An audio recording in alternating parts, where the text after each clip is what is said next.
अवैध स्पिरिट वाहतूक प्रकरण उघडकीस 8.65 लाखांचा मुद्देमाल जप्त. स्थानिक गुन्हे शाखा नंदुरबार यांची दमदार कामगिरी.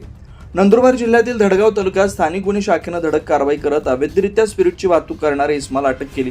तब्बल 8,65,000 रुपयांचा मुद्देमाल जप्त करण्यात आला. या कारवाईमुळे अवैध दारू व्यवसायाला मोठा आळा बसणार असल्याचं मानलं जात आहे. 26 मार्च 2026 रोजी स्थानिक गुन्हे शाखेचे पोलीस निरीक्षक हेमंत पाटील यांना गोपनीय माहिती मिळाली की शिरपूर येथून कौटुळ मार्गे धडगावकडे एका पांढऱ्या रंगाच्या बोलेरो वाहनातून दारू तयार करण्यासाठी लागणाऱ्या स्पिरिटची अवैध वाहतूक होणार आहे. सदर माहितीची खातरजमा करून जिल्हा पोलीस अधीक्षक श्रवण दत्त यस यांच्या मार्गदर्शनाखाली तात्काळ कारवाईचे आदेश देण्यात आले.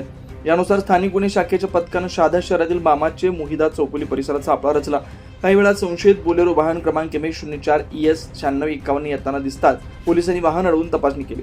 तपासणी दरम्यान वाहनात मोठ्या प्रमाणात स्पिरिट आढळून आलं.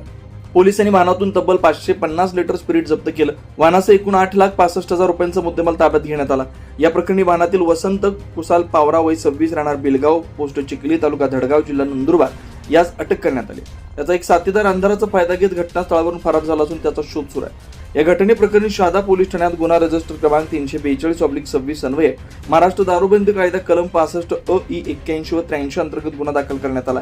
पुढील तपास सुरू आहे. ही कारवाई जिल्हा पोलीस अधीक्षक श्रवण दत्त यस, अप्पर पोलीस अधीक्षक आशित कांबळे यांच्या मार्गदर्शनाखाली पोलीस निरीक्षक हेमंत पाटील, पोलीस उपनिरीक्षक मुकेश पवार, विकास गुंजाळ तसेच पोलीस अंमलदारांच्या पथकानं यशस्वीरित्या पार पाडली. अवैध दारू व्यवसायाविरोधात पोलिसांची धडक मोहीम सुरूच राहणार असल्याचं पोलिसांनी अधोरेखित केलं.